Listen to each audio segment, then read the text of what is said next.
Nah itu fitrah yang harus disentuh untuk kembali. Karena itu saya tidak terbiasa untuk mencela misalnya. Ya, yang sudah tercela itu nggak harus dicela lagi. Buang-buang energi mencela yang sudah tercela. Kita doakan sepanjang masih hidup dia punya hak untuk soleh. Orang salah itu, ingat ini ya, orang salah itu sepanjang masih berkehidupan tetap punya hak untuk soleh. Karena itu kita kewajibannya membantu dia untuk menemukan haknya itu. Jadikan jembatan diri kita. Kadang-kadang fikih dakwah itu bisa lebih bermakna dibandingkan dengan fikih-fikih terapan syariat. Jadi kadang-kadang yang didahulukan tuh fikih dakwah dulu, bukan hukum dulu secara fikih syariat. Contoh misalnya, di samping masjid ada orang Islam. Misal, di masjid manapun misalnya, ada orang Islam, tetangga masjid, dekat masjid.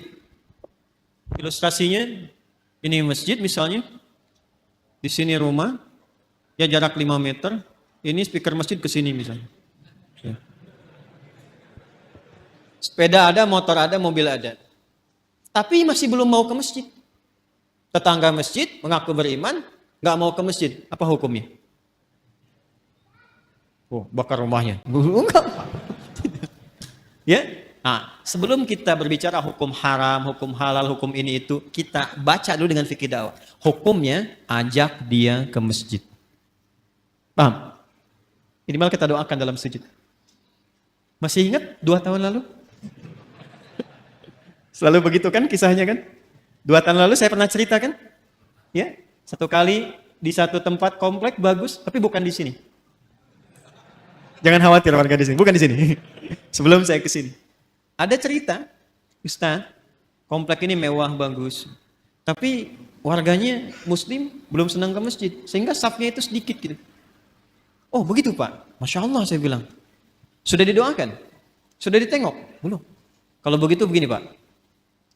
Besok, Bapak beli buah. Habis subuh, libur, ya Sabtu, dari masjid, bawa buah, mampir ke rumahnya dia. Yang muslim itu yang belum ke masjid. Nanti Bapak ke situ, kalau dia tanya, Assalamualaikum, aja apa kabar? Bapak bilang, Waalaikumsalam, wabarakatuh. Dia, Bapak sehat, saya kira Bapak sakit. Nggak kelihatan di masjid, ini ada buah gitu. Coba aja dulu. Itu alhamdulillah tuh. Pekan depannya, nambah jamaah itu. Udah ke masjid. Kadang-kadang itu masih didahulukan deh. Itulah khair. Itulah khair.